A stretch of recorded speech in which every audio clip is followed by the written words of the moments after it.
LaToyah, thanks for coming in.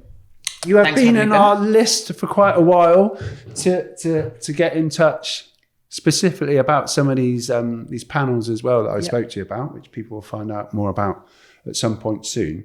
But it'd be really, really great to chat to you today about your work history, the things you've been doing, a bit about you as well, about what it's like growing up. And first of all, I always say to people about, can they remember if we met before? Now, I know we have, very briefly, but it was very briefly. I seem to remember that we might have met in City Hall. Yes. When I was having a conversation with Asher and our paths crossed. Yeah. I think Asher was like, you two should definitely connect. Yeah. And then there's been a lot of LinkedIn bouncing around for maybe 3 years or more.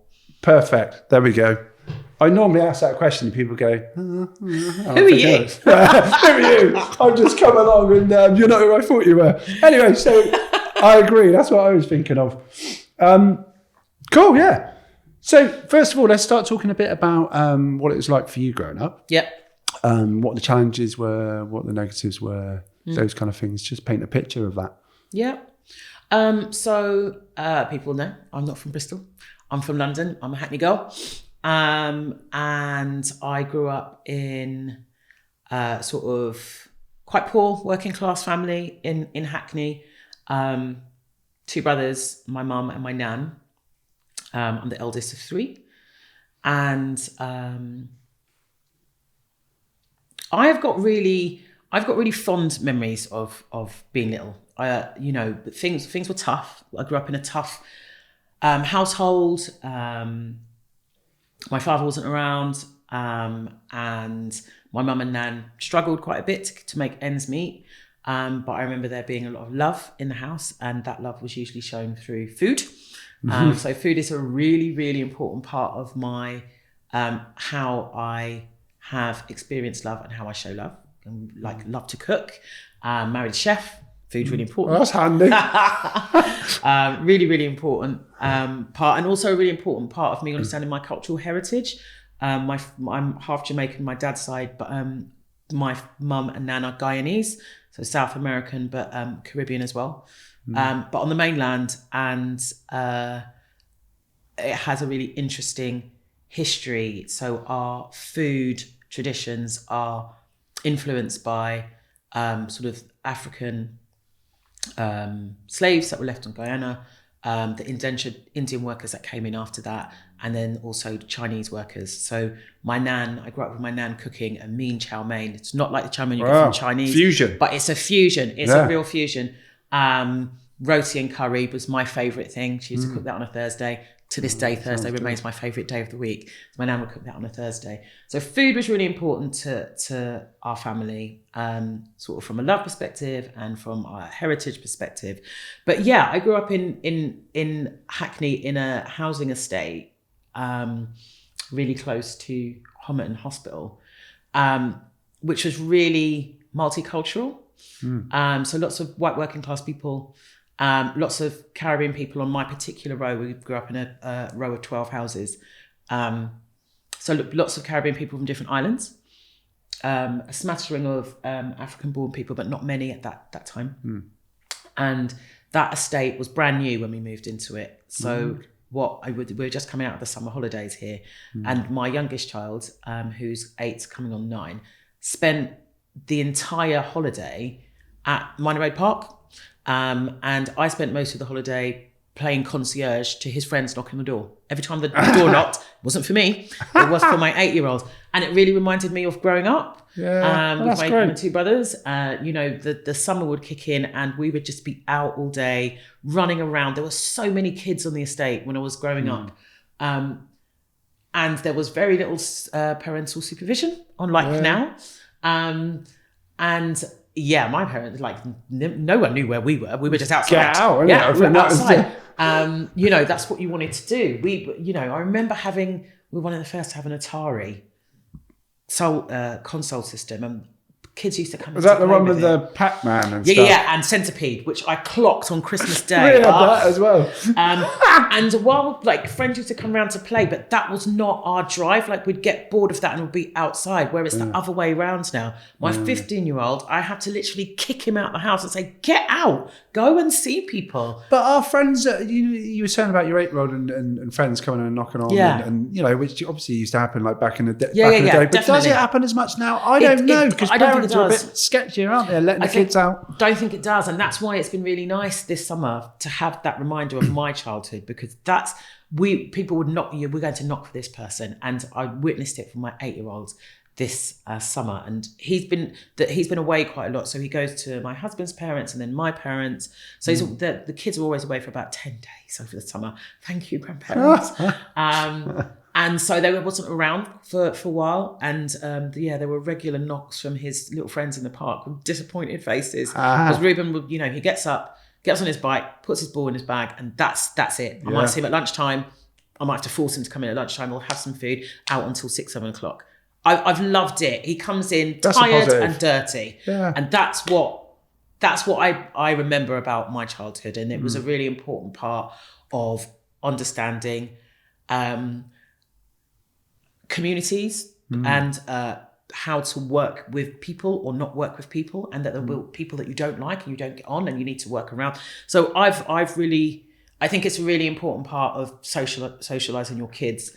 And I've got a parent on where we live who sort of came up to me and said, "Do you think it's okay that they go and leave and go to the park and we don't see them?" A kind of middle-class parent. Yeah. And I was like, "Yeah, they're fine." What's your thought on phones? Because I'm in this. I'm in this now. This is red hot. I'm what you're talking about. I'm there. And anyway, it's not for me to talk. It's for you to talk. That's why I think our eyesight's going, because we're in the eyesight going bracket. Phones for kids. 8-year-old. What you saying? So my mum got the eldest one a phone when he was, I think I'd said 10. Yeah. And it was 8. And what kind of phone? When you say that, was it a brick burner job? No. Like... It was a phone on the market, particularly for children. Right. So the app, you can control all of that kind of stuff.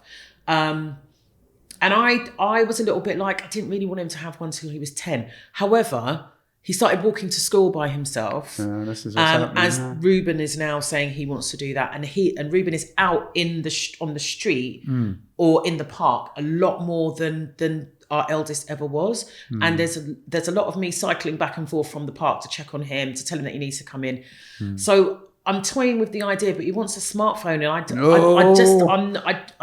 one of his friends has got a brick phone, and it's for texting and phone calls. You got to come in now, and I quite like that. They already have enough devices in their lives that are, that we are arguing with them about, whether it's the Switch or the bloody Fortnite. All of that stuff is really present in our lives, and I'm loath to give him another screen to become attached to. My youngest particularly, he's really artistic. He will spend a lot of time drawing. You need to be bored with creativity and artistic, don't you? And if you haven't got that time, I want him when he is away from his screens, he will pick that stuff up, and I want him to feel that urge to do that and not have a phone. It feels a little bit early. It does. It feels too early. He's not going to be happy about that, but I'm going to see if I can get away with another 6 months to a year. Well, I'm not showing my kids what you just said then anyway, so I'm just I'm the hardliner. No, I am quite the disciplinarian parent. That's my role as well. They don't ask me for nothing. Anyway, not about me. When you were growing up then, did you go to, was there youth provisions around? Were you involved? Were you going to different clubs? Was there stuff you were going to, or was it chilling out on the streets? What was your... Yeah. It was a mix. So I grew up in a really religious background. Okay. So Sunday was a day that we just spent at church all day. So morning church, and then after Sunday school. During the 6 weeks holidays, we were poor growing up. We didn't do holidays. There was no going away, not even caravan. So we were at home for 6 weeks. So there was a lot. There were lots of other kids like that as well. So I kind of remember the season, the sports season. So there'll be Wimbledon, everyone will be playing tennis. Yeah. Cricket, everyone was Whatever's on the TV, suddenly everyone was like, I want to do that. And that was, with a smattering of skateboarding and stuff happening in between. So that was the summer. There was a lot of sports being played, aligning with what was happening in the season. And then where we used to do Sunday school, there was also free youth provision, which we would come in and out of and not have to seek permission or, I mean, you might need to sign your name up and stuff. But there was a lot, what I remember from being younger, there was a lot of free, at the point of access, youth provision, which created really safe spaces for us to be. But I think our preference was being feral in the estate, because our estate was massive and there were loads of kids in different bits. So was it territorial back then? Yes, absolutely. Yeah, absolutely territorial. we a lot of us went to school together, so we had that feeling of community. Yeah. But the bits of Jack done in an estate where you belonged, it wasn't postcode sort of territorial, but it was definitely like, those guys over there, we're all going to be doing our bonfires for bonfire night. Again, no parental provision, supervision. Just blazing one up. Piled up so high that, the health and safety would definitely be shaking in their boots at that. But there used to be sort of competitive bonfire building all over the estate, fences being ripped down, wood being hoarded. Fences go up lovely. Yeah. Wood being hoarded. Kids breaking into where you've hoarded your wood to steal your wood. It was, but those were the funnest times.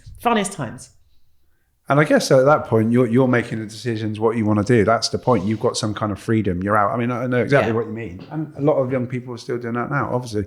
Yeah. I don't think as many, though. No, would be my thought on that. We're really different now. Our parenting styles are really, really different. I quite like my kids to have as much freedom as possible, because I believe that you have to get out into the world and you have to learn to deal with what life is really like. And Ruben's going out to play at Minor Road Park, and there are kids here who slightly bully him. There are kids that are kind of little dickheads.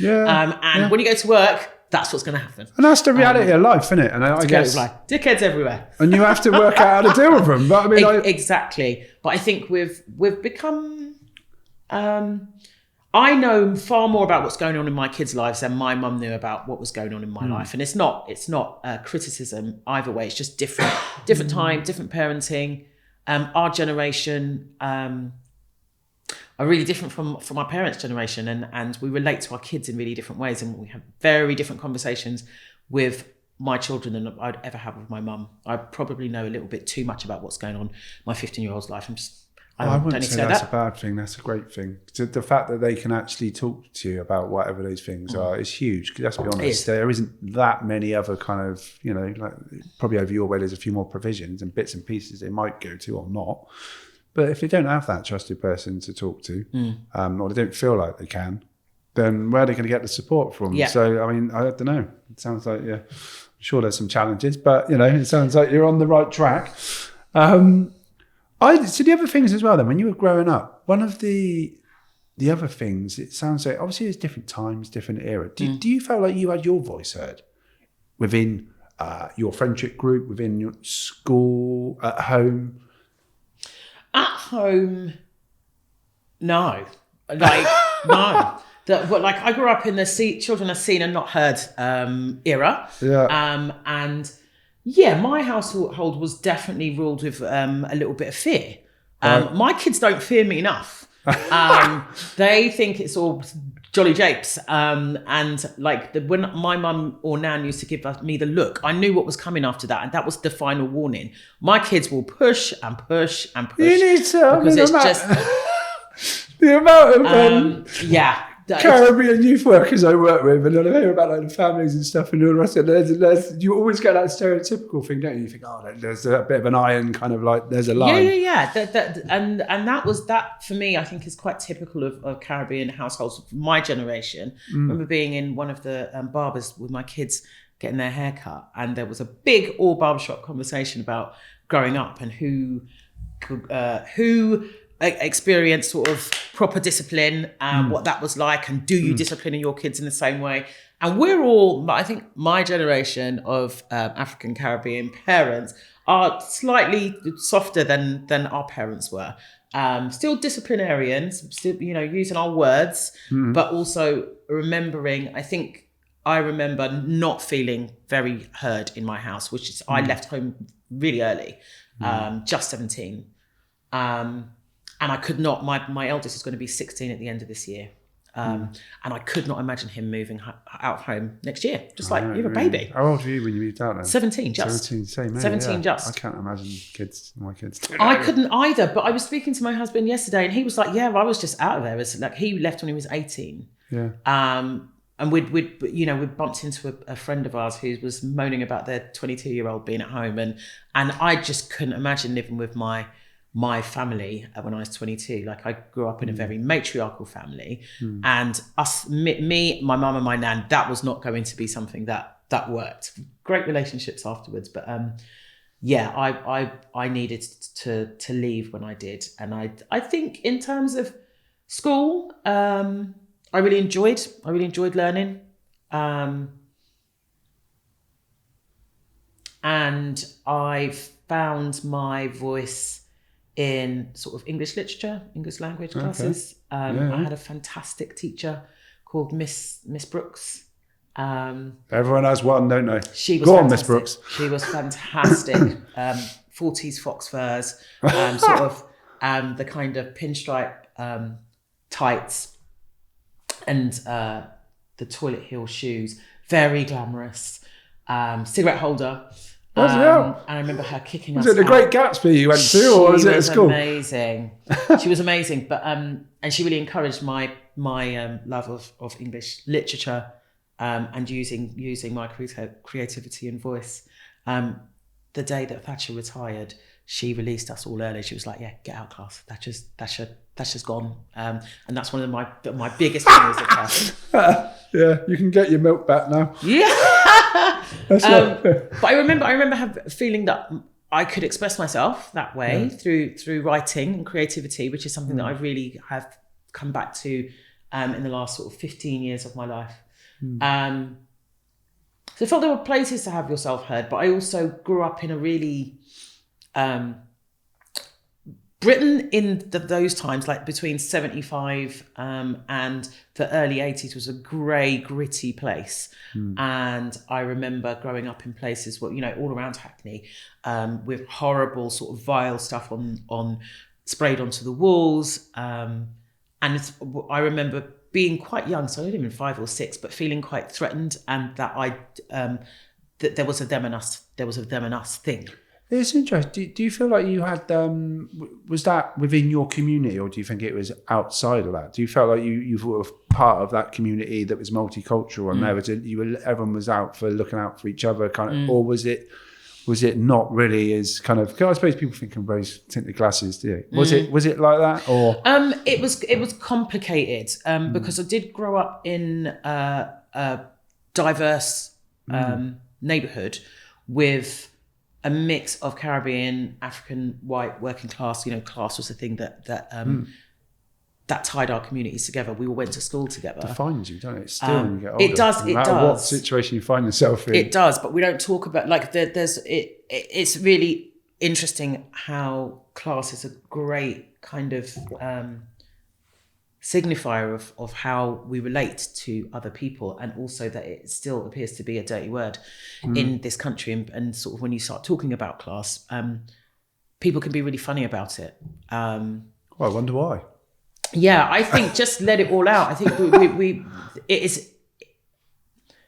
we talk about meritocracy a lot in this country. Yet our systems are absolutely the opposite end of that spectrum. So I think they are a real sort of dichotomy that we don't really unpick. We just accept.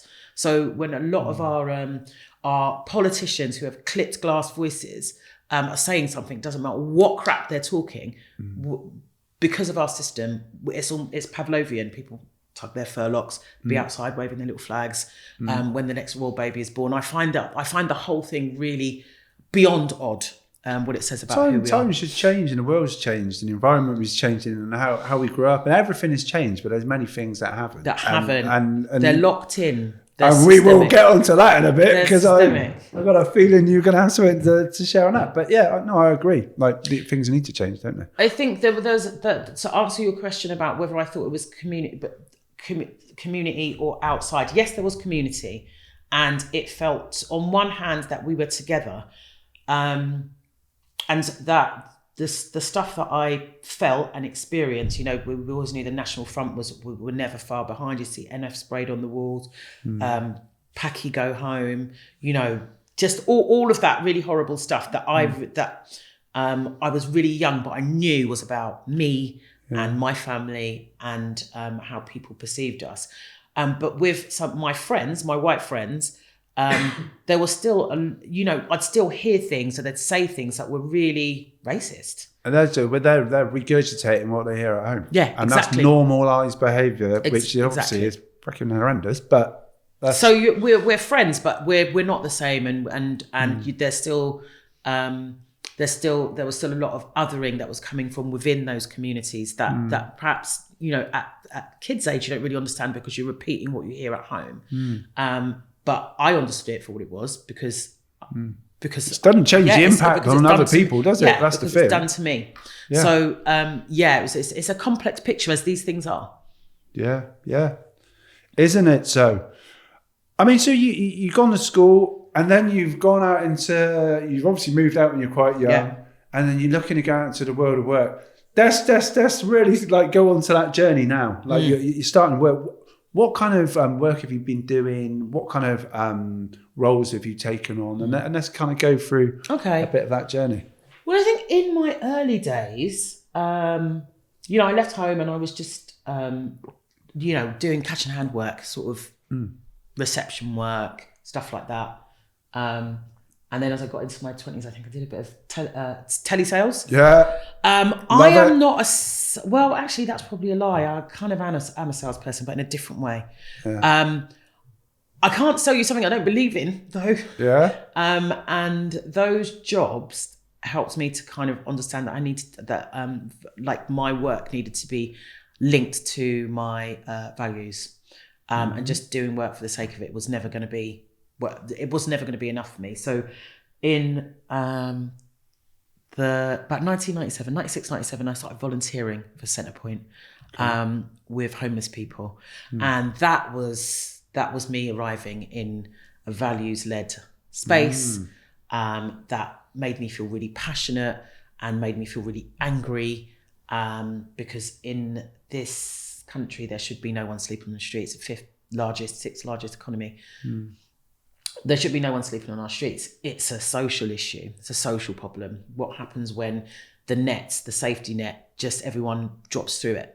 So when I got into volunteering, I was working with people who, from my kind of analysis, the children of Thatcher's destruction of industry and sectors, because many of them had come down from sort of northern places, the north, Scotland, all places that were decimated. Trying to find a better streets life, are paved more with gold, opportunities and all that. End up on the streets in the West End, end up hooked on heroin, later on crack. And that was... I was in homelessness for sort of 20 years, and that was where I really found myself and my that for me values-based work was the be all and end all. And you feel, my nan particularly was who I think I'm very much like, was highly political and very community focused. And I think that sort of example of her all came together when I started, first of all, volunteering in a night shelter on Dean Street, and then later on moving into support work, and right until I got to the point of managing homelessness accommodations for street homeless people. So I always worked at the hard end of it. I did a bit of supported housing, but it was, for me, the the grit of it was working with people who were street homeless, self-medicating, multiple addiction issues, lots of mental health issues, which were covered up by substance use. That's where I found myself, I guess. Yeah. I mean, did you find that a lot of people find themselves in those situations because of obviously things that have happened to them in the past with trauma and various things? Yeah. So it's papering over the cracks, isn't it? Yeah. And the lack of those services probably there to support them at that moment, I guess, is the reason why. Yeah. It's not falling through the cracks. It literally just what support was that? Yeah. And then it is such a complex picture. What I found really interesting during the pandemic is that our street homeless were swept off the street. And we could do it like that. If there is a will, and it has to be at the top, the systemic stuff, if it's not at the top, then all of the levers that need to be pressed for it to happen lower down, and for organisations to have enough resource to do that, the decision has to be made at the top. And when you see that decision being made at the top, you see the result it can get. And one of my favourite, it's a bit weird, but one of the most impactful times of me working in the homelessness sector was when Blair and Brown brought in the Rough Sleepers initiative, the Rough Sleepers unit. Now, when I was growing up, from King's Cross to Tottenham Court Road was littered with homeless people. And I went into the Rough Sleepers unit for St Mungo's, late 90s, early 2000s. And that was some really focused work. You got rid of cold weather shelters where people would just go in for the winter, so they didn't die cold on the street. But there were just large holding pens with no real focus on how people don't just get turned out back onto the street.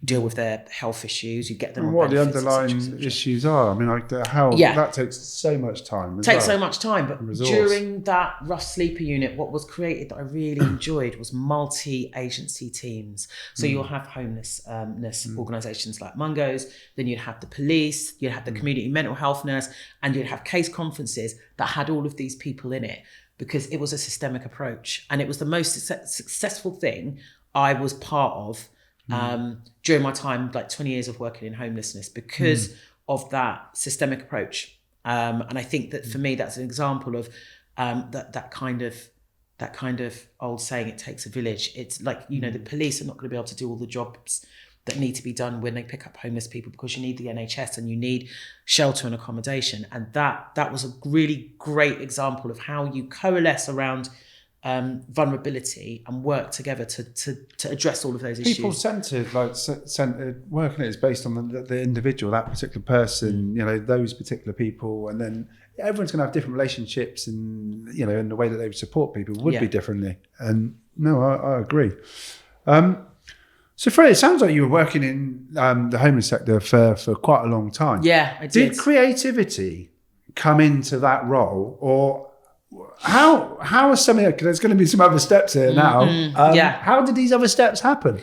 Okay, so when I moved to Bristol in 2015, I was working as a change management consultant with social purpose businesses. So I'd come out of working in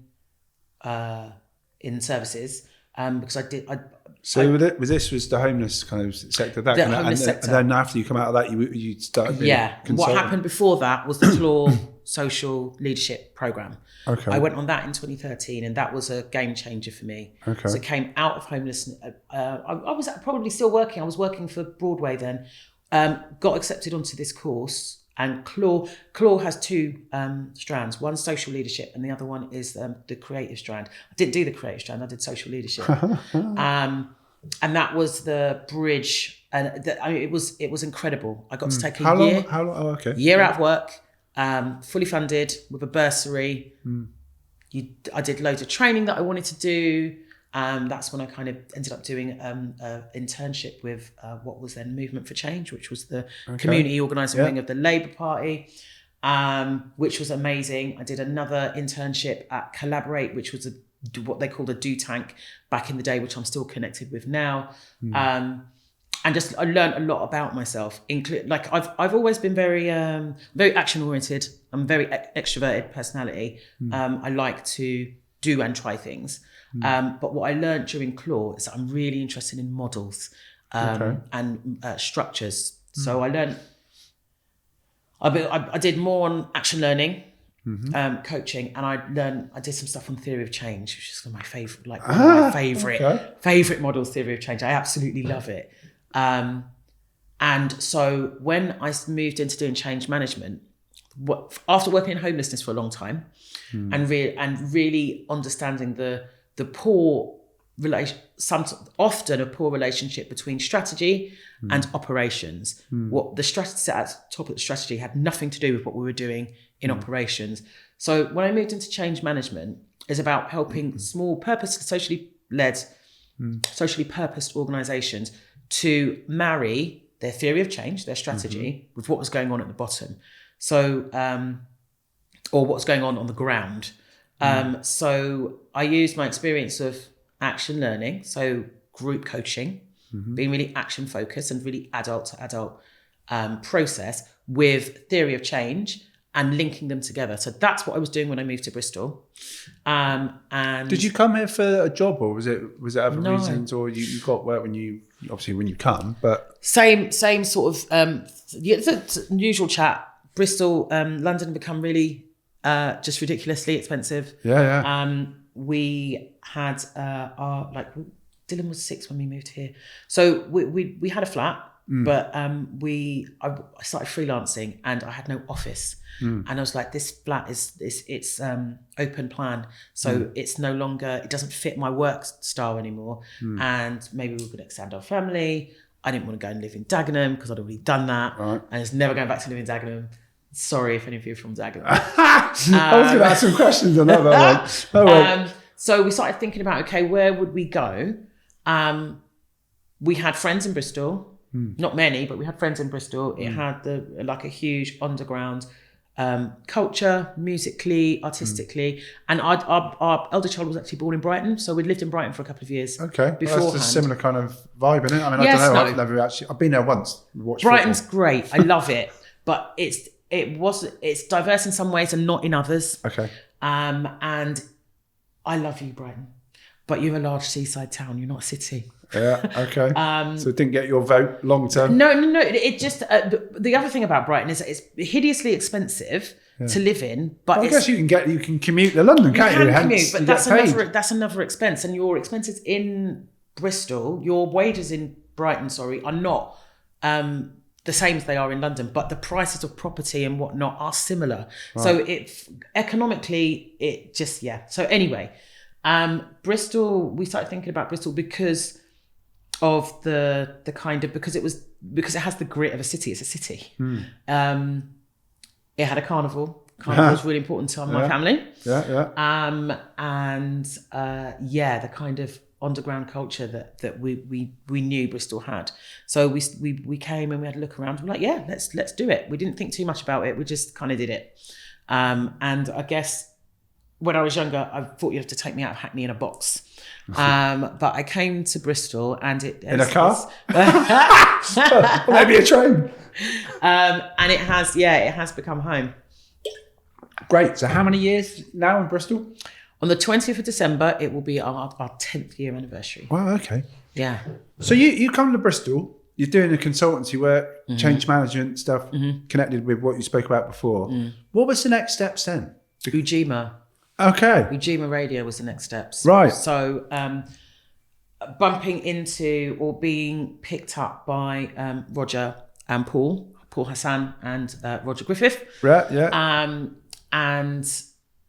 Sort of clicking with those guys and seeing what they were doing. They had a piece of work where they were looking at, as the board for Ujima were looking at restructuring and how you kind of make a volunteer-led organisation as effective as it can be. So that was my change management space.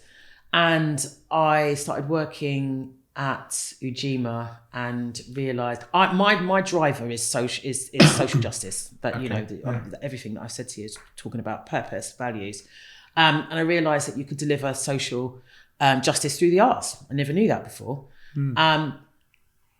So I was when I left Ujima, it was a short contract. I was really very pregnant. It was like 2 weeks before our youngest came along, and I kind of said, I really want to come back. If you can find some money for me, I'll come back. And they did, and I did.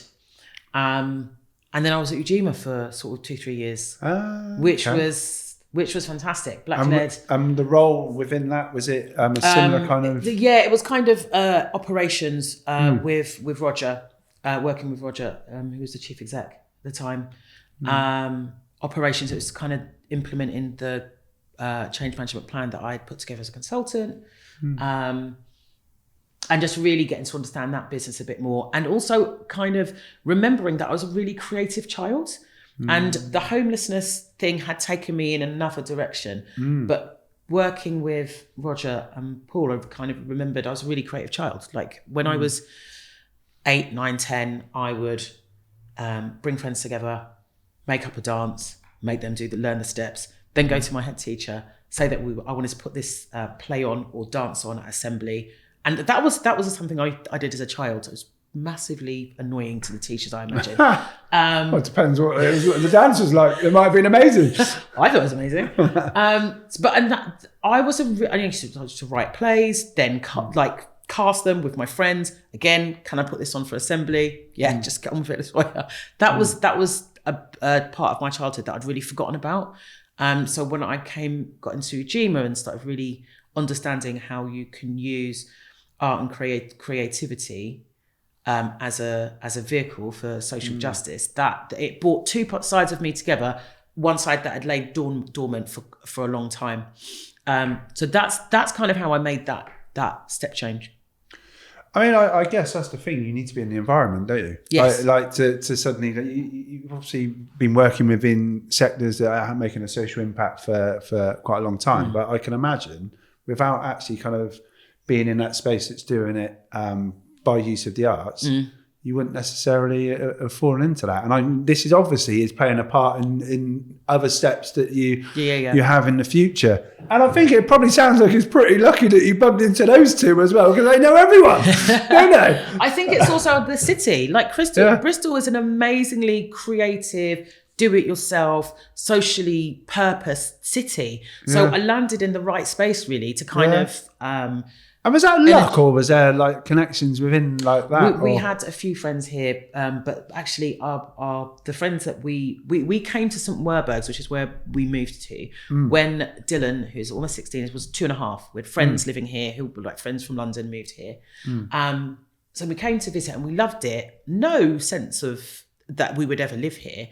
So when we're thinking about where to move, it's like, we've got friends in St Werburgh's, but they had moved to Australia by the time we moved here. So we moved here, just little old people, us by ourselves. Nice one, guys.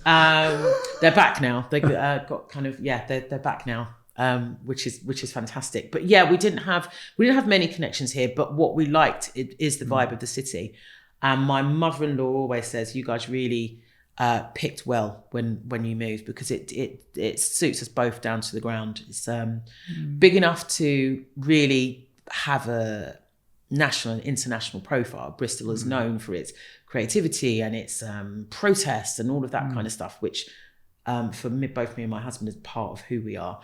But it's also small enough, I think, to for lots change of villages. To be able to, lots of villages, but for change to be made, I think it's far less than 6 degrees of separation in this city. It's more like 3. But it means that we are closer together to make change. I think there's something that's really special about the geography of this city, its size, its profile, its impact, and all of those things that come together to make Bristol a really special place. And I think that, Roger and Paul were really important on that journey, on the road, meeting them. But actually, I think it is also about the city that reignited something about me that had been dormant for a long time. And you make your own luck in this world, don't you? I mean, everyone has a bit of luck, but obviously it's the ability, right place, making things happen is the key. I think so. There's a a mix of serendipity and kind of self-awareness and all of that kind of stuff that I don't know how much I believe in luck. I think that we do a lot, as individuals, we do a lot of the hard work in terms of when opportunities arise and whether you take them or not, etc., etc. But, there's also very much the kind of how your upbringing will dictate what opportunities come your way. Yeah, and decision making as well. Yeah. When they come, if they come. So where was the next step then? So Ujima, what happened from Ujima? Carnival happens.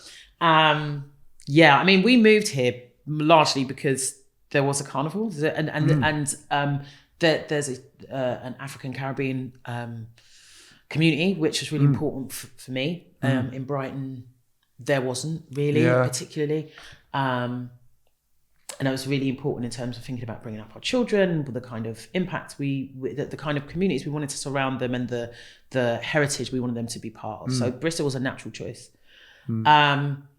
And the role came up at Carnival. And sort of Carnival has played a really big, important part in my life, and loads of people would have heard this story before because I tell it a lot. Tell it again. You can hear it as well. The first time I went to Carnival, I was 8 years old. It's Notting Hill. That was my Carnival. And funnily enough, my mum is an introvert, so Carnival is not her thing at all. But the first time I went to Carnival, I was 8 years old. And it had such a profound and visceral impact on me that I did not get it out of my system for a year. I talked about Carnival all the time. The first place I'd been to seeing, the other thing about my family is that there was just 5 of us in this country. My family were very insular. So I didn't have aunties and cousins and all of that kind of stuff. So going to a space with loads of people that looked like me, and food that was eaten in my home, and music that it's huge, isn't it? It just plugged me in. It really did.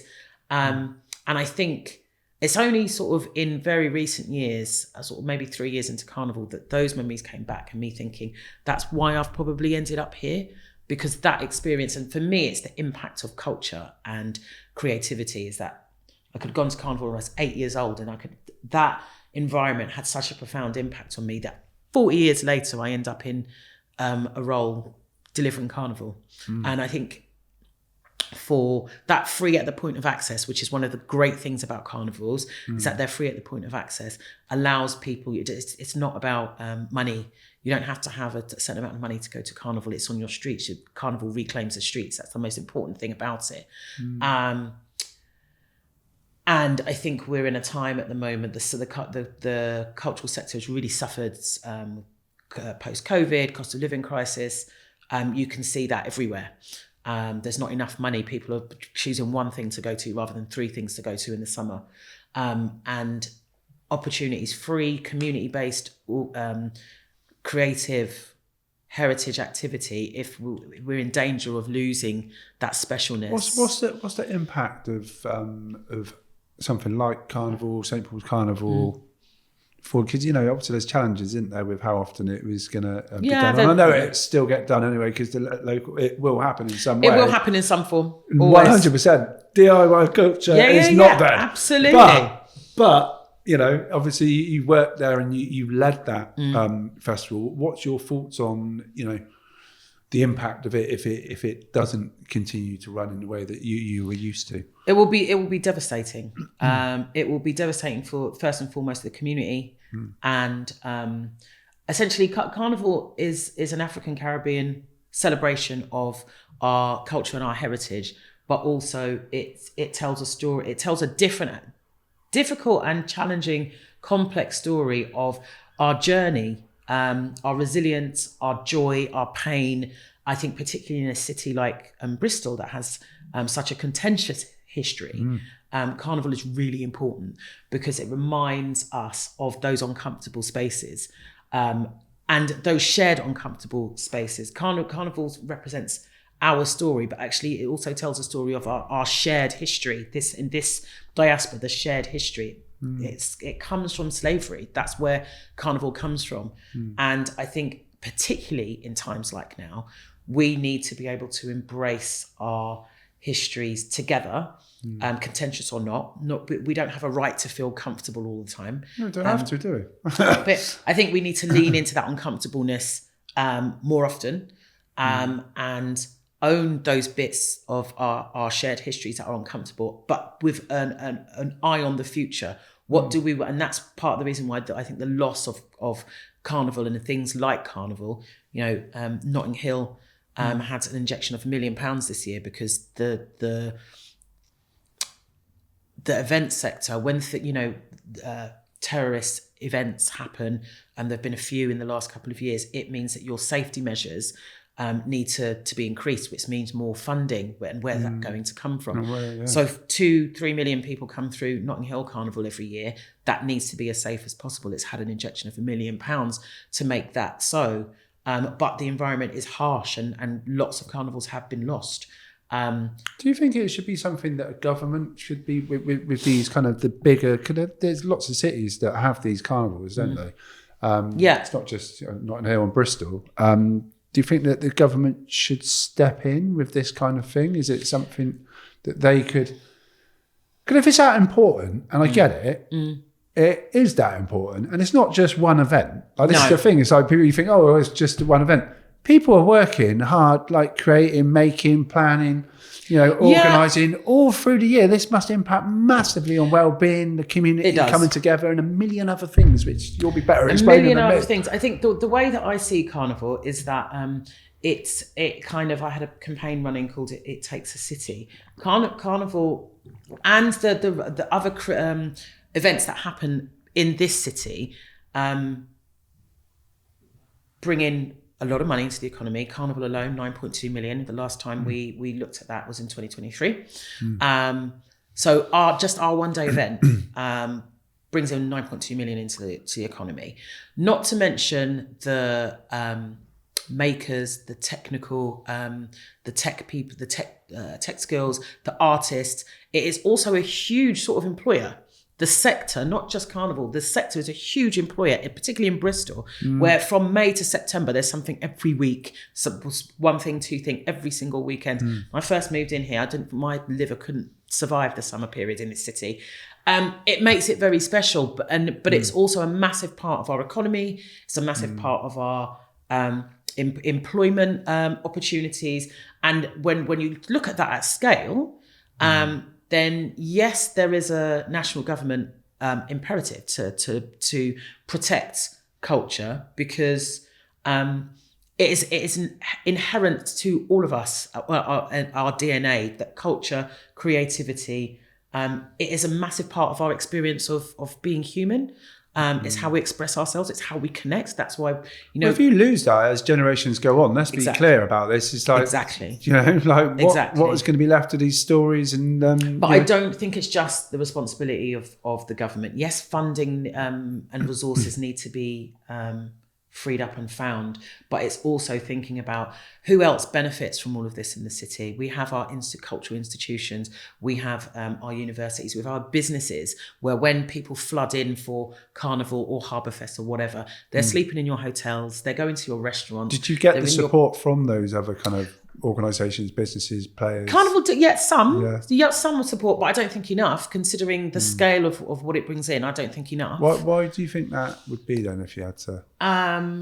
I think that the sector needs, and the city needs to get a better handle on talking about culture. We do talk about it, and if you see Bristol selling itself internationally, why it's a great city to come to, there'll be balloons, there'll be carnival. So we have a narrative around the things that make us a great city, but actually I think that do we support those things? And it's difficult to support in this city because of the sheer number of, like, our cultural sector is massive in terms of the amount of events, etc. So I think that we need to get better at linking the sector with the economic impact, with the employment impact. I think that talking about how they're all knitted together is what we don't do very well. We don't have a narrative for that. So I was in Trinidad for Carnival in February. Oh, as the granddad. Sounds all right. It was amazing. And that was, I mean, they go on for a while, but that was 3 days of me and my family just carnivaling. It was, heaven. But, and there are challenges with that as well. You know, there are lots of local people will talk about the challenges with that. But because of the tradition of carnival in Trinidad, the country, the nation, the island, everyone is carnivaling. And there is so everything stops. It doesn't matter what your job is. If you've got a business, you've got everything stops. And there is a carnival commission which is held by the government, which then also will be speaking to the hotels and the businesses. So you don't have a small community organisation running a massive event.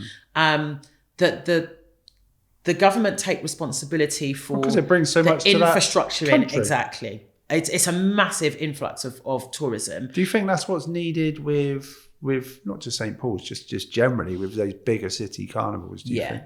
I think the principle is an interesting one. It's like, okay, so this brings in a lot of additional income and social impact. You know, people come to cities like Bristol that have carnivals. They come to the universities here because of these types of events.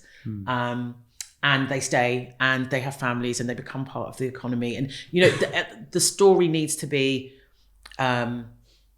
we need to recognise, I think, that what these kinds of events bring to any place, whether it be London, Bristol, Nottingham, that I think there needs to be a wider conversation about what do these, particularly the three at the point of access, what do they bring to us as a community? Well, that's the challenge right there. Yeah. We've got there's nothing in the same scale as what you're talking about, but we dipped our toe in a word with a little Birdman event, which ended up being a bit bigger than what we thought. And it's the same as you want to make sure it's free, don't you? You want to make sure people can, because that is what it's all about. Yeah, so like, how the hell are you you marry those things up so it all still works. That's right there is the challenge, isn't it? I'm working on a project at the moment called Citizens for Culture, and we are holding the first Citizens Assembly on culture in the UK. Really, really exciting. 3 years in the making. So just to say now, this is hot off the press, isn't it? Obviously, by the time this comes out, it won't be hot off the press. Yeah, no, it won't be. So it's all good. But so you've now left St. Paul's Carnival. You're still involved I'm still doing some bits and pieces with Carnival, but I am over with Citizens for Culture because it's myself, Emma Harvey from Trinity, and David Jubb from an organisation called Citizens in Power have come together to build this project, which came out of Bristol had an assembly in the pandemic, where I remember that was with Asher as well, wasn't it? Yes, sponsored by the council, where they were asking a question on how does the city build back better after the pandemic, and it was looking very specifically at housing, health inequalities, and transport. And I facilitated on that. It was my first one. I was facilitating via an organisation called Involve, which is like a sort of national organisation delivering citizens' assemblies. And I got really interested in that kind of what's the everyday aim, democracy. What's the? I suppose you can't dictate the aim because the point is it comes out from of the citizens, the people. But the aim of citizens' assemblies is to hear the voice of everyday people about the topic that you're bringing to the assembly. So I've been involved in an assembly which was called, the provocation question was, what does a good democracy look like in the UK? This was happening while Partygate was exploding everywhere, so that was quite interesting backdrop. And that was UK wide. I think there was about 70 people on that. The largest one I was involved with was the People's Assembly for Nature, which was sponsored by sort of 3 or 4 NGOs, looking at what does a renewed and a restored nature look like in the UK. I think the key is as well, it's having that the people that are involved in it, the individuals are really from lots of different wide and varied backgrounds. Exactly. Because as we know, there's certain topics and subjects, and the environment will be one of them. It doesn't normally involve everyone. No, it doesn't. And that's, that's with you normally go through a process of with an organisation called Sortition, the Sortition Foundation, that supports organisations to select a representative group of people for the geographical area that is happening. So this assembly that we're having is that we are delivering starting on September the 14th, next Sunday. Yeah, so how's it working? How do you get the people from these different geographical areas in Bristol? We work with... it's not just in Bristol, actually, is it? No, it's the west of England region. So it's regional. Right. We have 52 people from across the region. Have you already got them? Coming together, yes. Yeah. How did you get them? In June, we sent out 15,000 invitations to 15,000 randomly chosen... how do you randomly choose that? Well, you choose it based on, so it's going to be a complicated mathematical equation, which I'm not going to be. Okay. So it's we haven't It'd done be lost that. on me anyway. Sortition would have done that. So because it's happening across the 4 unitary areas, they would have gone through a process of going, okay, so what's the population in each of those areas? What are the demographics of each of those areas? But people will be from different class backgrounds, employment, so different they'll be looking at cultures, all the whole They'll shebang. be looking at lots of different demographics within that to find representative demographics within those areas and then bringing them together. So 300 people applied and that was then whittled down based on the kind of numerical balance that we needed to get and the... we wanted to reach as many unusual suspects as possible. So some of those letters we held back and we delivered them to community organisations who are working with people that we might not have reached through the letterbox post. And they're... well, they wouldn't have opened it necessarily. They wouldn't have opened... Might not be able to read it. Might be in a different language. I mean, and exactly. the list goes on. And then, dyslexic, blah, blah, blah. Yeah. So it's paid. So £700, that's on the front. I would have done that. So people would have, I would have done it for nothing. But anyway. So I mean, I am very, very, I've always been interested in democracy. I'm very political. I think that everything that we do is political. Big P, small p. Life is it's a political act. And when I came across citizens' assemblies, which engages people who are not necessarily weird and interested in politics and doing the newspapers and the podcast, and that's not the average person. It isn't. But politics impacts the life of everyone. So citizens' assemblies, the one that we're doing is about culture, what the cultural offer looks like, how can that better represent you, and how do you get better access to it? So that's what we're looking at. I love the idea behind the whole thing. Yeah. I mean, behind this, but generally citizen assemblies, because how do you really get people's voices heard? Well, there's a lot very of difficult. Talk. It is very difficult, and I think that the tick in a box every 5 years is, And that acted on is the key for me, because let's be honest, there's been many people that have got themselves into a situation for whatever reasons to get their voices heard. But having your voice heard, if it doesn't amount to anything, just means that the community is a load of BS, and then people get ground down by the same old cycle of, and it's like, I'm definitely not getting involved next time. Yeah. So action would be the key. We've done a lot of work on that. Gaining buy-in from, as you might imagine, the cultural sector and the people responsible for delivering it is huge. From the regional authority to the local authorities, to the sector leaders, to venues, to freelancers, to artists. We've spent the last 3 years engaging all of. It's huge. Huge. Because we've got a lot of supporters who have kind of bought into this idea and want to be part of that delivery, whatever the recommendations look like for that cultural delivery plan. We will all be responsible in one way or another for delivering that. So it's a really complex project, but I'm really excited about it because it kind of, again, it brings together my interest in culture, storytelling, heritage, expressing ourselves, but also with democracy and people having a real influence on what happens in their lives. Sounds exciting. I'm excited. It sounds great. Right, I got a load of questions I'm going to do fire at you now, if that's okay. Do it. Because these questions will... Oh, hello. That's the hour buzzer gone. Because they were all kind of interlinked with the stuff you were talking about. How's your energy? You're all right? Yeah, I can do it.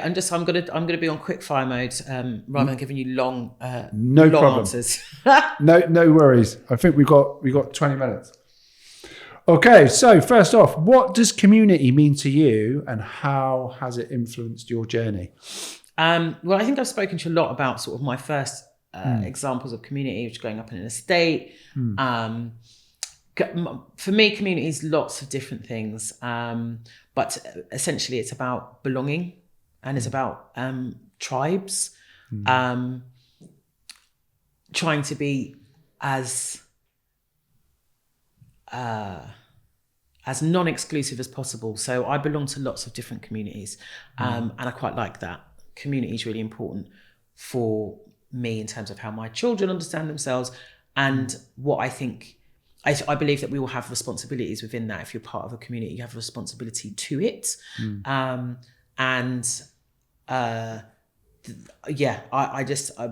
Whether it's the African Caribbean community, whether it be on a local level, on a broader level, the cultural community that I'm part of, the parent community that I'm part of in the school, they're all really, the you still have to nourish them, don't you? The religious communities that I was part of when I was younger, they all give you a massive sense of belonging, and you look to them when you're feeling vulnerable or weak, and also look to them during sort of some of your when you're thriving.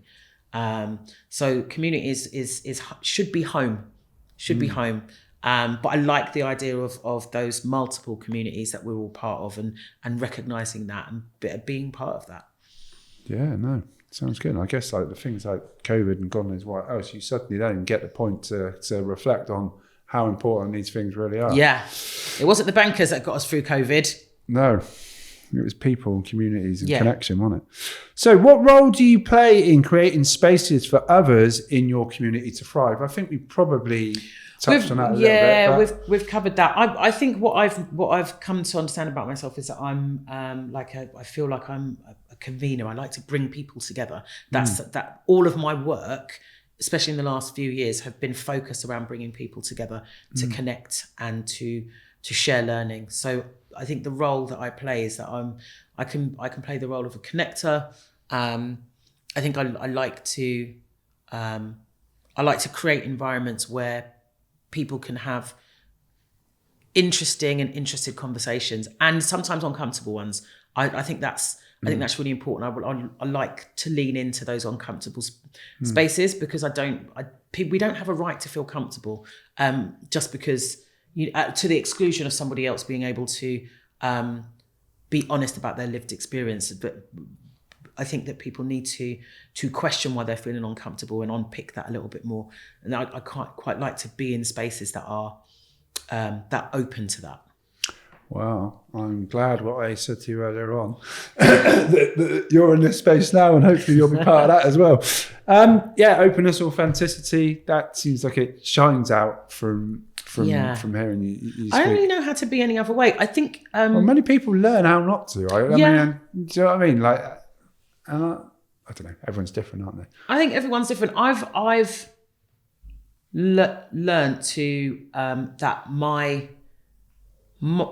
who I am, my authenticity, my beliefs, my drive, my passion. These are the things. This is all that makes up who I am. And when I'm in a space, that those things will always come across, because that's who I am.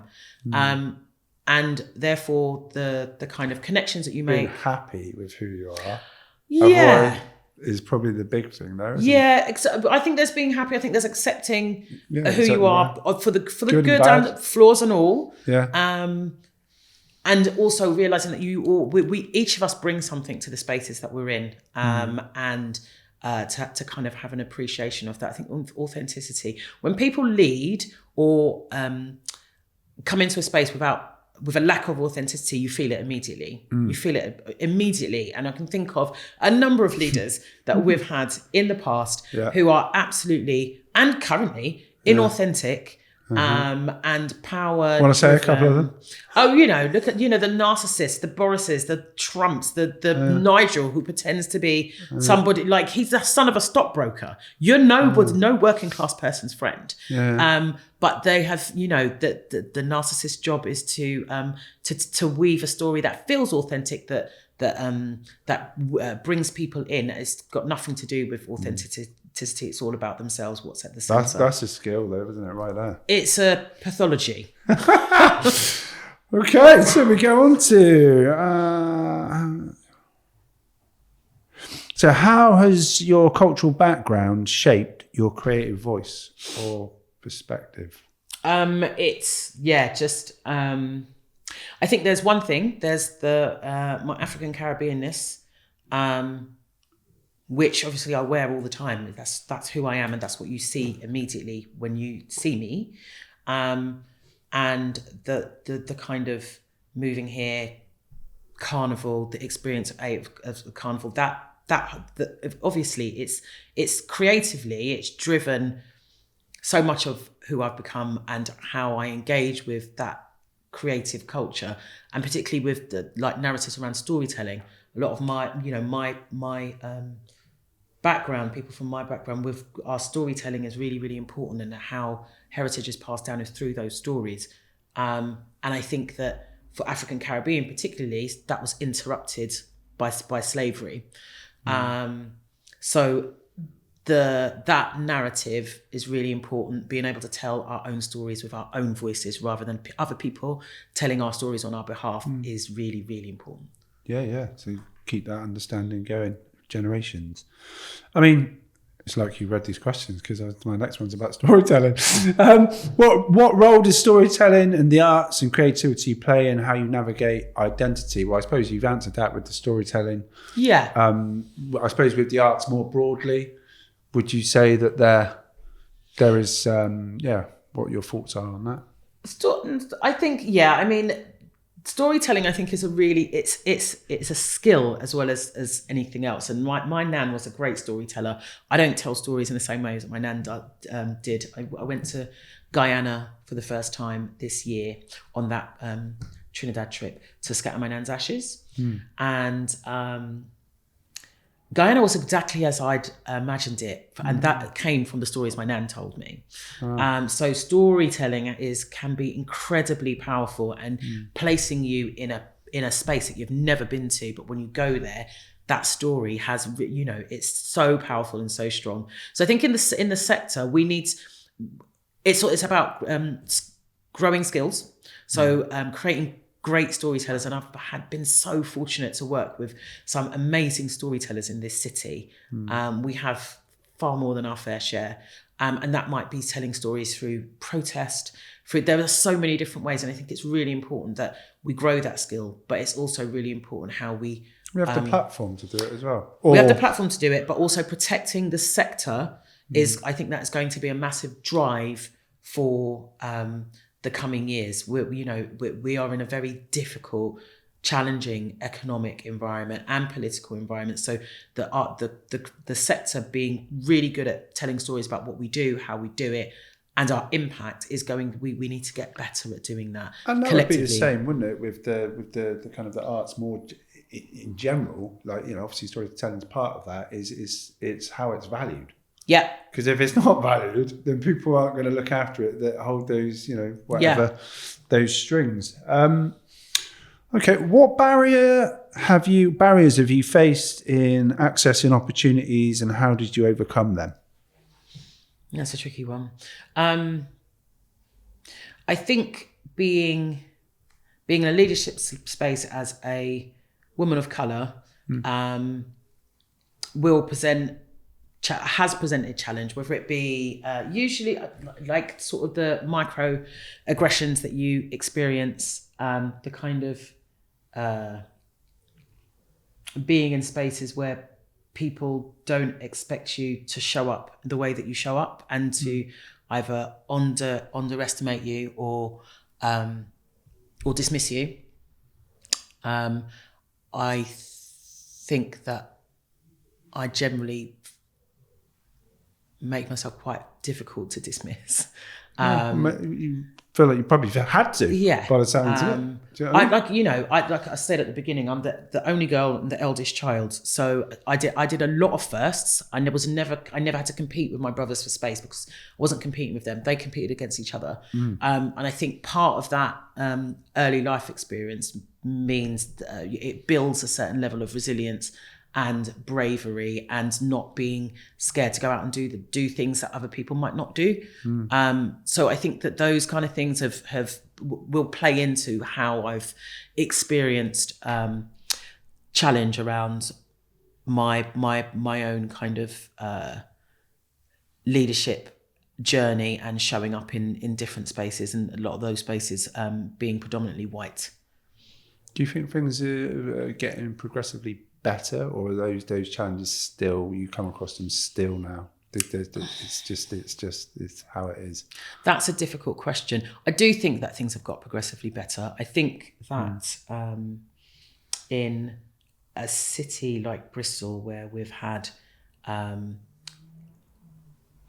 black mayor and a black deputy mayor, we have really strong black leadership in this city. Which has built in the time that I've been here, definitely, and grown. I think that's really important.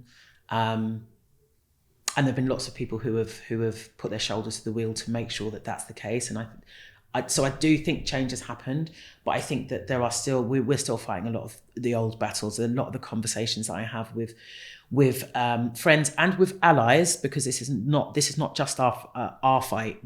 There are lots of allies who are alongside us in that struggle. But too many of the conversations I was having with my mum 20 years ago, and I'm often really frustrated that these conversations are still happening, and that I still need to have these conversations with my sons.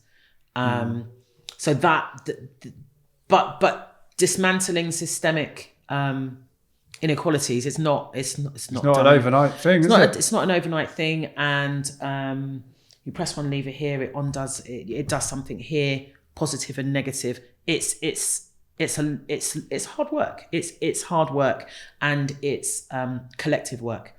So I think things have got better to some degree, but things also remain the same on others. It's a complex picture. Education and mindset is always key to all this kind of stuff, but some of those kind of portals that may have been used in the past, the youth services and all the rest of it, they don't necessarily, exist so much. I mean, obviously within mainstream education, but I don't know. The depth of how this is challenged, I can imagine, doesn't fall hard enough on a curriculum that impacts on everyone. No, it doesn't. But what I do think is that we have developed far more robust language and challenging approaches to whether it be with sort of mainstream education, some of the resources that we have that are not part of the mainstream, but that mainstream are calling upon now to help them navigate their own journey and become more culturally competent, whatever you want to call it. I think that we've definitely entered a more challenging space with it. I was on LinkedIn this morning and sort of seeing people, the conversation around what it means to be anti-racist and what it means to versus not racist, and how one is active and one is passive. So I think that we have definitely entered a place where there's much more leadership on this. We have allies that we're working alongside who are also in this space with us, and I think that we've got more used to being uncomfortable. Yeah. I was trying to see if I think you might have answered that. I mean, I think, no, you haven't really answered it. So, I mean, were there moments where you feel like someone opened the door for you? And how did that shape your path? I mentioned a moment. I mentioned Miss Brooks earlier on. I think meeting certain people who I've met in the city. I think when I think about sort of a moment that has really impacted and opened up the spaces that I now find myself in, I think I will put that down to Ruth Cook, who runs an organisation called Action Learning Associates.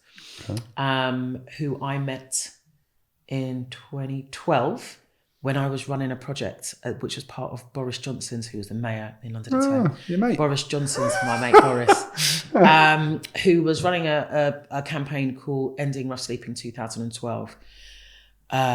Breaking news, we did not end rough sleeping in 2012. But I was part of that approach, and what we did, what we used was action learning across the outreach organisations in London for outreach workers to share learning about what was going well, what wasn't going well, and disseminate that learning out. So I think the idea was a really good one. So that's when I trained as an action learning facilitator. And when I met her, she said to me, I think you should apply for the Claw Social Leadership Programme. And I did, and I got it. And that programme was the moment. It changed a lot for how I was working, what I believed I could do, where I could be. It was a game changer for me. So that person, just a comment, you should apply for this.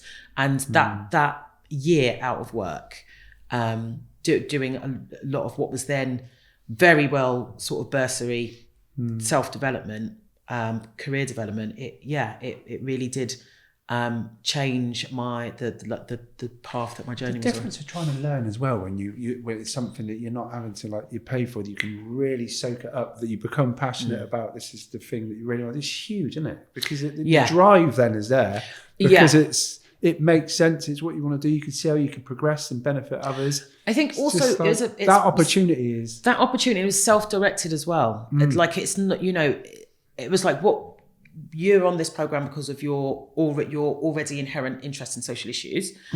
Where is it you want to go? Think about the kind of training courses you might want to be on. Where do you want to go and do sort of internship, learn new things, explore some of the things that you're thinking about, and we'll pay for it.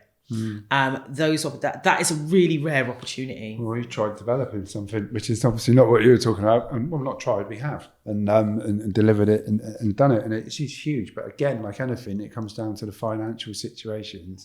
We've been able to provide stuff free for entry for people to actually do the things that matter to them. Not easy.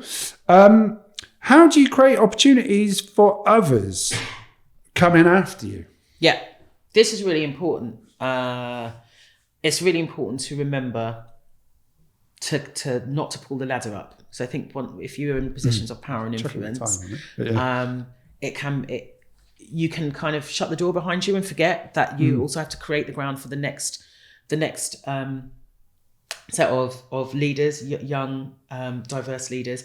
So I think what in my time at Carnival, I've worked with lots of people who are much younger than me.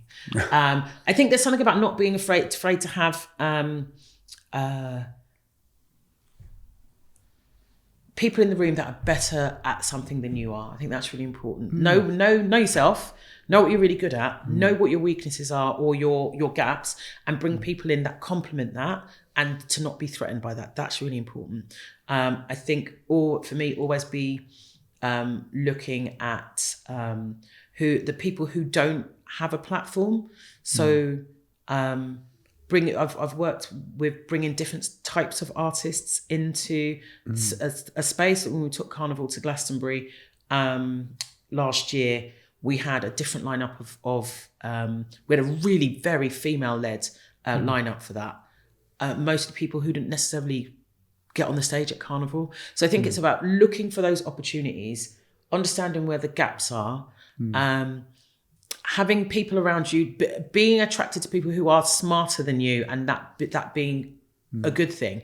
Because I'm going to go back to politics now. Problem for the Tory party right now is that Boris Johnson could not. He did not do a succession plan. So when he left, there's no the leadership is, because he didn't want to feel threatened by anyone. So there was nobody coming up through the ranks.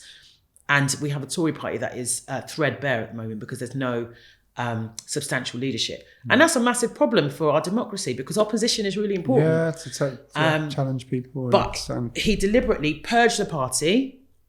He had a massive purge of all of the centrists and created a Brexit-ready party and left it without a succession plan or a diverse range of potential leaders that could take it into the next iteration. I think that as you have to be really careful of making sure that you are leaving whatever it is that you are leading. Thinking of others, aren't you? Thinking of others, and also just being self-assured enough to have people around you who might know more than you, who are skilled in areas that you're not, and it's a team effort. So in terms of bringing people through, I think there needs to be you need to be able to be humble. That is a lovely answer. I've got a number of other questions, but I cannot ask them because of time. But I really enjoyed speaking to you. I've obviously known of you from a distance. I've known about things that you've done. I've learned a hell of a lot more today. I hope other people, end up enjoying this as much as I have. Thanks for coming along. Thanks, Ben. I'd love to get you involved in some other stuff in the future if it works for you. Yeah. Thanks. Thanks. Good to finally sit down and have a good chat. Cool.